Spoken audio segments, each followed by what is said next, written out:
Sharper Point Commentary, presented by Schwartz Laser Eye Center. Remember, way back before Kevin Costner played the brutal cowboy governor of Wyoming, he was in a movie called Field of Dreams. The most famous line of that movie was not uttered by the future John Dutton. It was whispered by some random disembodied voice. If you build it, he will come. Yeah, it turns out that Costner's character was not delusional. He built a ball field and the White Sox showed up. Contrarily, Phoenix's progressive leaders may be delusional by believing that if they don't build it, they will still come. But in this case, we aren't talking about building ball fields. We're talking about building buildings that people can afford to live in.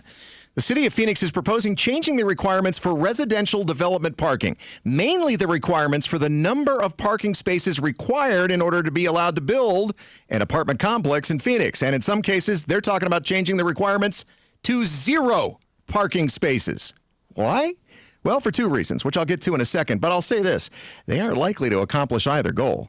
The proposed city law change would reformulate how Phoenix calculates the number of parking spaces an apartment complex needs. Right now, if a company's developing a, say, 100-unit complex, they're required to build 150 parking spaces.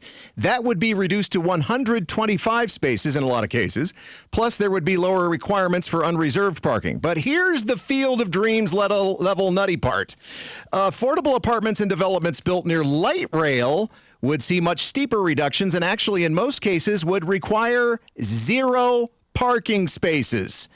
This is purportedly in pursuit of building more affordable housing and protecting the environment. Both laudable goals, but many people think this is just going to blow up in Phoenix's face. The proposal's intended to improve rental affordability and the environment by reducing the cost of building parking spaces. And the thought goes that if you don't have a place to park your car at an affordable rental, you just won't have a car and you'll ride the light rail.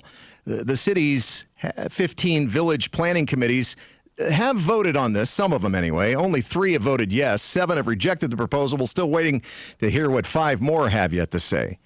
But really, riding light rail with other people who don't own cars, I guess that might be what happens when actually, I think the reality will be you'll be riding the light rail with a lot of people who don't own a home. And some of them aren't the happy homeless. They're angry, drug-addled, mentally ill homeless who make riding the light rail a hit-and-miss proposition in a lot of areas.